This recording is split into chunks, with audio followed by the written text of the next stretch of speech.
तर कशा आहात मित्रांनो, स्वागत आहे आपल्या एका नवीन व्हिडिओवरती. आणि आपण आज जाणार आहे त्र्यंबकेश्वरला. नाशिक शिबेसपासून त्र्यंबकेश्वरचं अंतर आहे ते साधारणतः 30 किलोमीटर आहे. आणि इथून आपल्याला 40 रुपये तिकीट लागतं जायला. तर मी आता बसमध्ये बसून आणि निघलोय. रस्त्याने जाताना आम्हाला खूप अशा दिंड्या बघायला मिळाल्या ज्या त्र्यंबकेश्वर यात्रेसाठी जात होत्या. रस्त्याने भाविक भक्त जात असताना कीर्तन, भजन असे गात जात होते.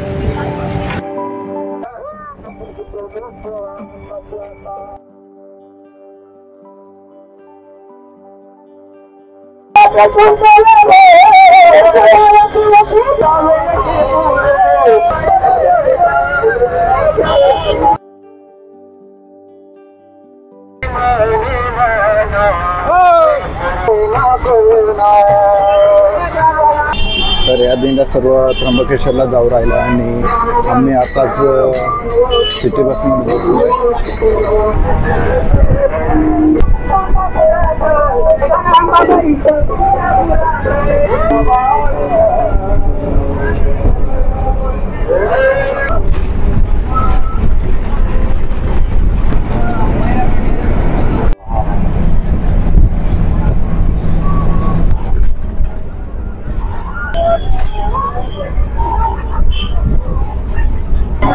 संध्याकाळचा नजारा आहे. आपण आता अंजनेरी पर्वताजवळ आलोय. मित्रांनो, इथून आपल्याला अंजनेरी पर्वताकडे जाता येतं. त्र्यंबकेश्वरकडे जाताना इथं आपल्याला एक अनाथालय पण बघायला मिळतं.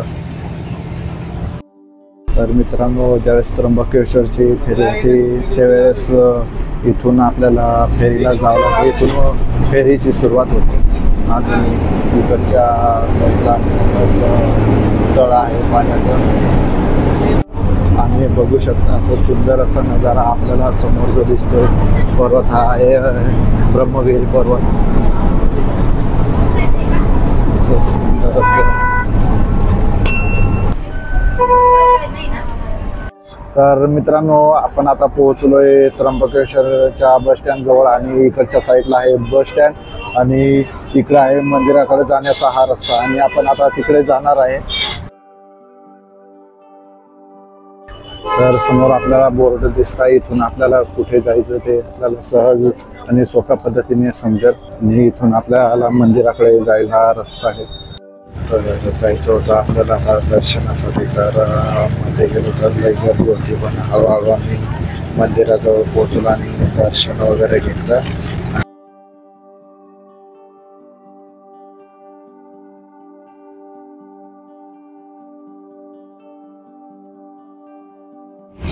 मंदिराच्या बाहेर आल्यानंतर इथं आपल्याला ब्रह्मा, विष्णू आणि महेश यांचे असे 3 मुख बघायला मिळतात.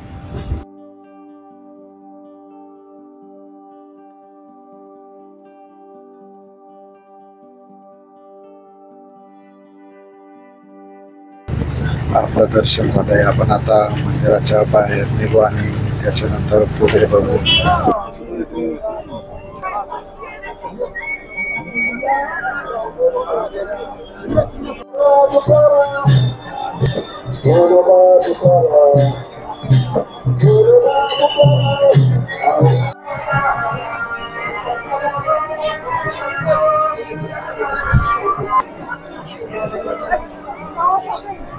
तर इथं आपल्याला भद्रकाली माता मंदिर इथं दिसतंय. पण आता इकडं जाणार आहे. ऋणमुक्तेश्वर महादेव मंदिर आहे इथे. इथे मंदिरामध्ये सेवा करणारे भक्त आहेत. तर आपण त्यांच्याकडून थोडीशी माहिती घेणार आहे आता.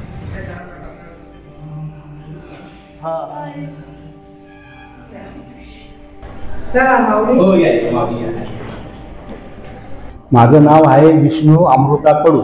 मी आहे त्र्यंबकचा राहणारा आणि मी हे ऋणमुक्तेश्वराची सेवा करतो. आणि मी पहिले ह्या देवापाशी पैसे उचलायला यायचो. लहान होतो तेव्हा 1-1 रुपया उचलायचो. काही गोट्या खेळायच्या, काही पोरांमध्ये बिल्ले खायच्या, असं काहीतरी करत होतो मी. पण मला पैशांची आशा लागली होती. हे देव मला पैशाच्या आशापर्यंत आणत होते. पण मी ह्या परमेश्वराच्या कधी लीनमध्ये गेलो, कधी मी सेवेमध्ये लागलो, ते परमेश्वराला माहिती आणि मलाच माहिती. अजून मग मी आत्ता माझ्याकडनं परमेश्वराने 28 वर्षापर्यंत सेवा करून घेतली. मग मी जेव्हा तिसरीला होतो तेव्हापर्यंत मी इथे यायचो. आता मी कमीत कमी मला 29 वर्ष लागलेलं, मग तेव्हापासून मी सेवा करतो इथे. जसं परमेश्वर सेवा करून घेतो तसं मी तुम्हाला काही 2 शब्द मी सांगतोय. त्र्यंबक भूमीमध्ये काहीतरी थोडी माहिती देतो तुम्हाला, या त्र्यंबक भूमीची, या ऋणमुक्तेश्वराची, या ब्रह्मगिरी पर्वताची, या प्रदक्षिणाची, या रामा भगवानाची. राम भगवान इथे आलेले तसं असं तुम्हाला मी सांगून माझे. हे देवाचं नाव आहे ऋणमुक्तेश्वर. ऋण म्हणजे काय? आपल्या घरामध्ये 7 पिढ्यांमध्ये कोणाकडनं उसने पैसे घेतले असतील, ते फेडले गेले नसतील, आणि जे माणसं गेले त्यांची काही आत्मा तळतळ करत असेल, त्या माणसाकडनं पैसे घेतले असेल ते, तर त्यांना मोक्ष प्राप्ती भेटत नाही. म्हणजे कर्ज उतरत नाही, म्हणजे आईचं जसं दुधाचं कर्ज जसं उतरत नाही, तर असं काहीतरी होत असेल. म्हणजे कर्ज म्हणजे काय? कोणाचं 15-20 वर्ष मूळ बाळ होत नाही, कोणाचं लग्न होत नाही, कोणाला घरामध्ये काही शुभ कार्य असलं, काही अडचणी असल्या, जे लक्ष्मी आपण घरामध्ये कमवतो ती बँकेत ठेवतो, तिला वाट लागतं कुठेतरी, म्हणजे इकडे तिकडे दवाखान्यात वगैरे जातात पैसे, असं काहीतरी होत असेल तर या महादेवाला तुरीची डाळ वाहतात. तुरीची डाळ वाहिलेली ऋणमुक्त होऊन जातं. म्हणून देवाचं नाव आहे ऋणमुक्तेश्वर. 2100-1600 वर्षापूर्वीचं मंदिर हे. ब्रह्मगिरी पर्वतावर एक कुंड होतं पाण्याचं. ते कुंड म्हणजे एकच होतं. त्र्यंबक मध्ये कुठेच कुंड नव्हतं. ज्या कुंडावर साधूंच्या पत्न्या वगैरे पाणी भरायला जायच्या. त्र्यंबक मध्ये गावामध्ये पण साधू संत राहायचे. पहिले खालच्या बायांना पाणी भरू द्या, तुम्ही नंतर भरा, तुम्ही जवळ तुम्ही कधी पण भरू शकतात. मग असं सांगितल्यानंतर त्या वरच्या साधूंच्या पत्न्यांना क्रोध आला आईल्या मातेवर. क्रोध आल्यानंतर जेव्हा आईल्या मातेने सांगितलं का पहिले खालच्या लोकांना पाणी भरू द्या, त्यांच्या बायांना पाणी भरू द्या, त्यांचे पोरं लहान मुलं आहे, त्यांना त्रास होतो यायला जायला, त्याच्यामुळे त्यांना पाणी भरू द्या, तुम्ही जवळ तुम्ही कधी पण भरू शकतात पाणी. तर असं सांगितल्यानंतर वरच्या साधूंच्या पत्न्यांना क्रोध आला आईल्या मातेवर.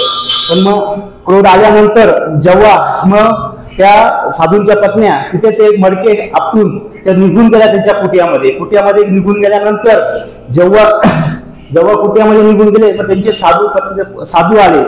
त्यांनी सांगितलं साधूंना का असं आईल्या मातेने आम्हाला असं सांगितलं का तुम्ही पाणी भरू नका, तुम्ही इथनं निघून जा. असं सांगितल्यानंतर त्या साधूंच्या पत्नींना साधूंना क्रोध आला. मग त्यांनी एक खेळ रचला का ह्या गौतम ऋषी महाराजांना आईल्या मातांना ह्या पर्वतावरून कसं हाकलून लावायचं. तेव्हा गौतम ऋषी महाराज आईल्या माता ज्ञानी होते, त्यांच्याकडनं काहीच पाप नव्हतं झालेलं. पाप नव्हतं झाल्यानंतर जेव्हा त्या ऋषींनी सांगितलं आता त्यांनी एक शेतामध्ये गाय पाठवल्यानंतर गौतम ऋषी महाराज विद्वान होते. त्यांनी फक्त शेतामध्ये गाय जाताना दर्भाच्या काडीने फक्त गायला स्पर्श केला. गाय तिथेच मरण पावल्यानंतर जे वरचे ऋषी होते त्यांनी सांगितलं तुम्ही पापी आहे, तुम्ही दुष्ट आहे, तुम्ही खूप मोठं पाप केलंय, त्याच्यामुळे ह्या पर्वतावरून तुम्ही निघून जा, इथे तुमचा राहायचा काय अधिकार नाहीये. असं सांगितल्यानंतर गौतम ऋषी महाराजांच्या डोळ्याला पाणी आलं.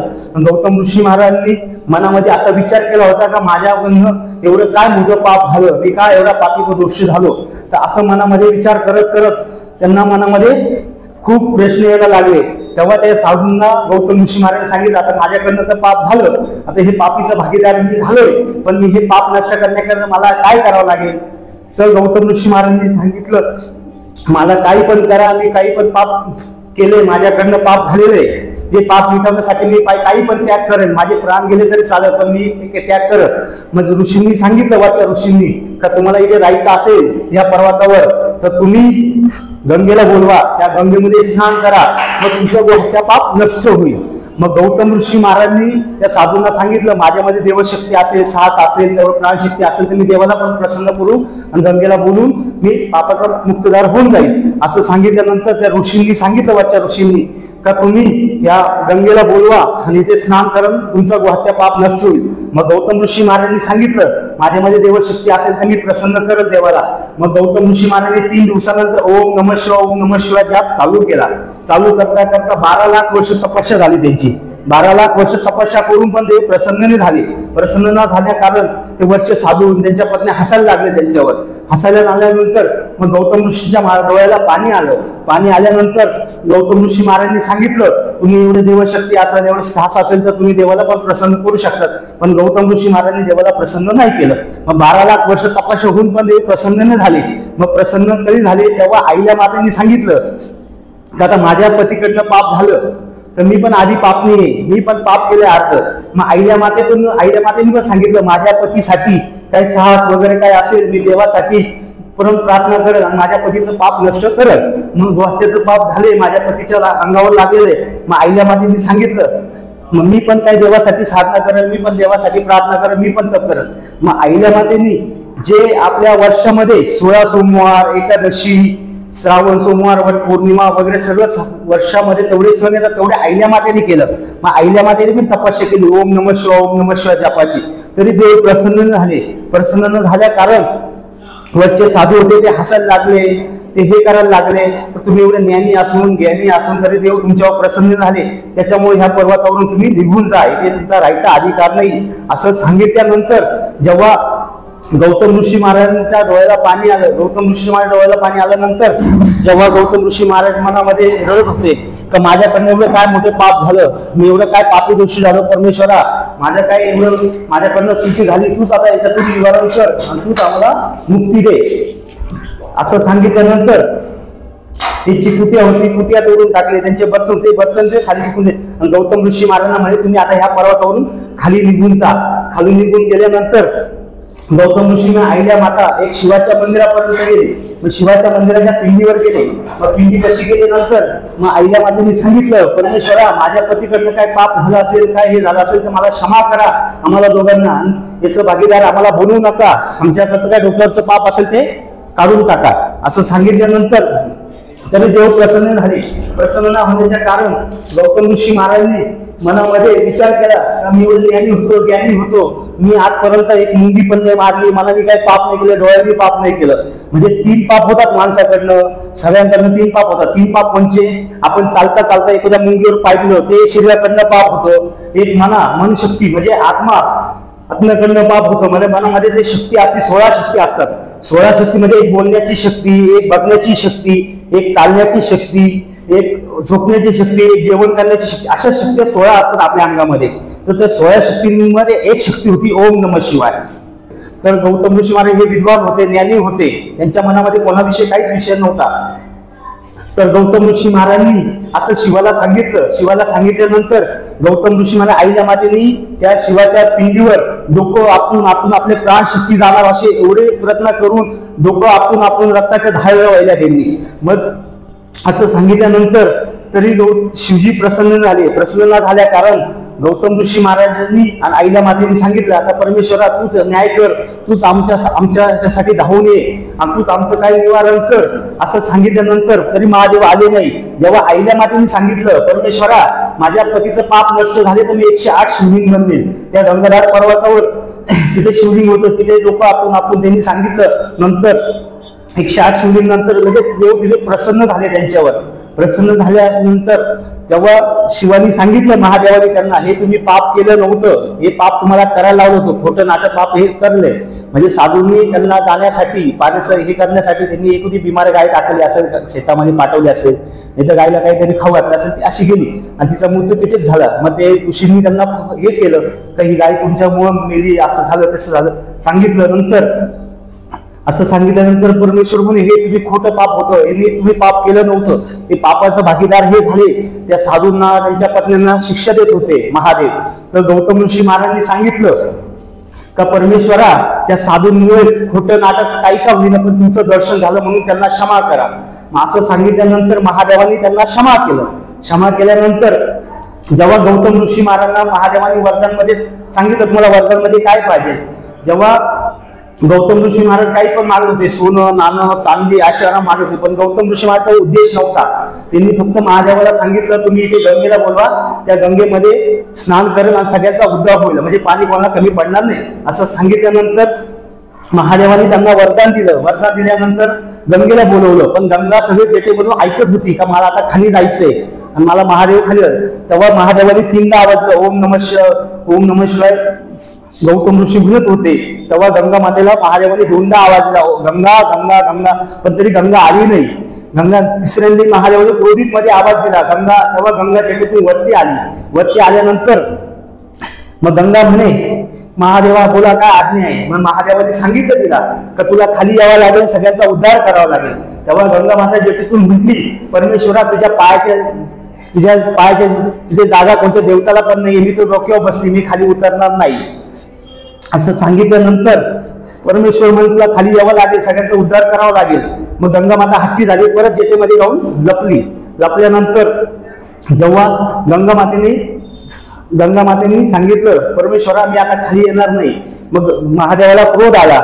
गंगेने माझं ऐकलं म्हणून तांडव केला महादेवाने, 2 गुडघे टेकून जेटा अशा आपटल्या की गंगा काही पाताळात जात होती. पाताळात जाता जाता गौतम ऋषी महाराजांनी दर्भाच्या काढीने तिला केट केल्यानंतर गंगा माता खाली पण जात नव्हती पाताळात आणि वरती पण येत नव्हती, म्हणजे मध्येच आटकून बसली होती. मग गंगेला ते कळालं का मी कोणाच्या आज्ञा पुढे गेली, माझ्याकडनं काय चुकी झाली, मी परमेश्वराच्या आज्ञा पुढे गेली, मला क्षमा करा अशी महादेवाला सांगत होती. पण महादेवाने तिचं काय ऐकलं नाही. मग गौतम ऋषी महाराजांना गंगा मातेने सांगितलं. गौतम ऋषी महाराजांना सांगितल्यानंतर गौतम ऋषी महाराजांनी सांगितलं महादेवा तुम्ही तर मला वरदान दिलंय आंघोळ करायचं, गंगा अशी असेल तर मी कशी काय वरती. मग गौतम ऋषी महाराजांनी महादेवाला वरदान केलं, महादेवाकडे क्षमा मागितली, गंगा मातेचा क्षमा केलं महादेवाने. मग महादेवाने तिला आज्ञा दिली वरती यायची. मग ती गंगा माता वरती आली. वरती आल्यानंतर जेव्हा ती गंगा माता शिवाला सांगितलं, शिवाला का परमेश्वरा तुझं सहपरिवार असेल तर ते नांदेल, नाही तर मी नांदणार नाही असं सांगितल्यानंतर परमेश्वराने तिला वरदान दिलं. वरदान दिल्यानंतर मग परमेश्वरांनी ब्रह्मांड म्हणजे ब्रह्मगिरी नाव आहे, त्याचं ब्रह्मांड नाव पडलं म्हणजे ब्रह्मगिरी. तर मग सगळे ब्रह्मांड मधले देव उतरले त्या पर्वतावर, ब्रह्मगिरी पर्वतावर. आणि पर्वतावर उतरल्यानंतर गंगेला आशीर्वाद दिला सगळ्यांनी. मग गंगा आनंदामध्ये हसून ती नांदायला लागली. मग नांदायला लागल्यानंतर मग परमेश्वराला तिने विचारलं का परमेश्वरा माझ्यावर कोणी पापी लोक येतील, कोणी दुष्ट लोक येतील, मी गंदी होऊन जाईल, मी मेली होऊन जाईल, मी शुद्ध कधी होईल. तेव्हा गौतम ऋषी महाराजांनी सांगितलं का तू शुद्ध होशील, पण 12 वर्षानंतर कुंभमेळा येतो, त्या कुंभमेळ्यात साधूच्या रूपात येईल, हे साधूच्या रूपात आंघोळ करत ना तेव्हा तू शुद्ध होईल असं गंगा मातेला महादेवांनी सांगितलं. मग गंगा माता आपण कपडे धुतो, आपण झोपून पाणी पितो, कसं बी पाणी पितो, आपण कशी उडी मारतो पाण्यामध्ये, आपण गंगेची परमिशन घेत नाही, गंगे मातेला सांगत नाही तशी उडी मारतात. तसं साधू लोक पहिले भूमीची आज्ञा घेतील, मग भूमीची आज्ञा घेतल्यानंतर गंगा मातेला सांगत गंगा माता तुझ्या स्नानामध्ये मी आलेलोय, मला आज्ञा दे आणि मला स्नान करायची आज्ञा दे, अनुमती दे. मग अशी गंगा माता त्यांना सांगून ते पाण्याला हात लावतात, मग आंघोळ करतात. असे साधू लोक करतात. म्हणून साधू लोक ज्ञानी आहे खूप, म्हणून परमेश्वराच्या रूपात साधू देव मानल्या जातात. मग असं सांगितल्यानंतर मग गंगा माता आपले जे आपण जो लोक आहे ते पाप करतो, आपण गंगेमध्ये काही हे करतो, तसं पाणी झोपून घेतो, आपल्याकडनं काही पाप होतं ते गंगा माता बाजूला काढून ठेवते. बाजूला काढल्यानंतर 12 वर्षानंतर कुंभमेळा येतो, त्या कुंभमेळ्यामध्ये ती शुद्ध होऊन जाते. म्हणून कुंभमेळ्याची ती परंपरा चालली आहे. म्हणून 4 ठिकाणी कुंभमेळा होतो असं ह्या ब्रह्मगिरी पर्वतावर. म्हणून हे गौतम ऋषी महाराजमुळं परमेश्वर वगैरे सगळे देव इथे आलेले. आणि इथे असं सांगितलं गेलंय का तुम्ही तुमच्या घरामध्ये कोणी अपघाती वगैरे गेलं, कोणी निधन होऊन गेलं, त्यांना मोक्ष प्राप्ती भेटत नाही, हे मोक्ष प्राप्तीचं द्वार आहे. जर तुम्ही या ब्रह्मगिरी पर्वतावर येऊन ओम नमः शिवाय केलं तरी तुमचं पाप नष्ट होऊन जातं. नारायणामध्ये होण्याचा उद्देश म्हणजे काय, इथे दशरथ राजा म्हणजे रामाचे वडील ते वाढले होते तेव्हा राम भगवान नाशिक त्र्यंबकमध्ये वनवासात होते. वनवासातून वनवास काट ते त्र्यंबकभूमीमध्ये आले. त्र्यंबकभूमीमध्ये येऊन ब्रह्मगिरी पर्वताला पूर्ण प्रदक्षिणा केली, पंचलिंग डोंगराला परिक्रमा मारत त्यांना कळलं की माझे वडील वाढले, म्हणजे तिथे श्राद्ध केलंय. श्राद्ध कुठे केलं, रामकुंडावर, गंगाधार पर्वतावर रामकुंड आहे, त्या रामकुंडावर त्यांनी श्राद्ध केलं. त्यांना पाणी नव्हतं, मग त्यांनी उंबराच्या झाडाखाली धनुष्यबाण मारून गंगेला बोलवलं. मग गंगेला बोलवल्यानंतर त्यांनी तिथनं पाणी घेतलं, मग श्राद्ध केलं. मग दर्भाच्या काडीवर श्राद्ध केलं, त्याला म्हणतात कुशच्या काडी. मग असं करून त्यांनी पिंडदान केलं. म्हणून पूर्ण भारतामध्ये इथे नारायणामध्ये विधी होतो ह्या त्र्यंबकभूमीमध्ये.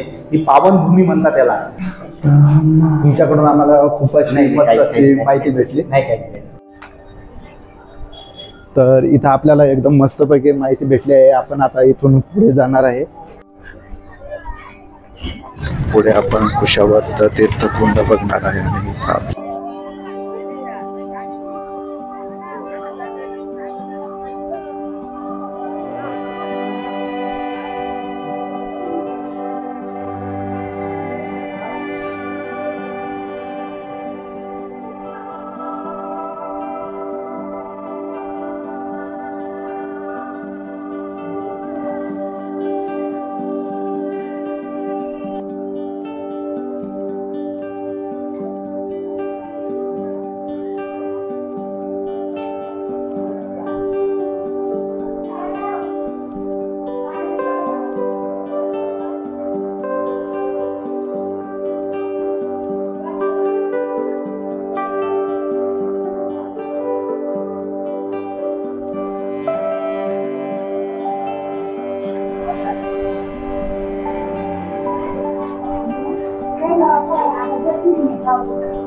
तर आपलं इकडं पूर्ण फिरून झालंय आणि त्याच्यानंतर आम्ही थोडंसं पुढे गेलो आणि इथे श्री गोदावरी मातेचं मंदिर होतं, तर आम्ही तिथे दर्शनाला गेलो. गोदावरी मातेचं दर्शन घेऊन त्याच्यानंतर मंदिराच्या बाहेर निघालो आणि लई टाईम पण झाला होता, तर आता आपल्याला परत निघायचं होतं. आपल्याला परत येताना खूप असं सुंदर दृश्य बघायला मिळालं. मंदिराचे वरती किती अशी सुंदर अशी लाईट बघायला मिळाली. त्याच्यानंतर त्र्यंबकेश्वरच्या बस स्टँडकडे आम्ही निघालो. तर जाताना पहिले आपल्याला थोडंसं प्रसाद घ्यावा लागेल, तर एके ठिकाणी थांबलो आणि आपण प्रसाद पण घेतला. तर इथून आपण प्रसाद घेतला आणि त्याच्यानंतर पुढे निघालो.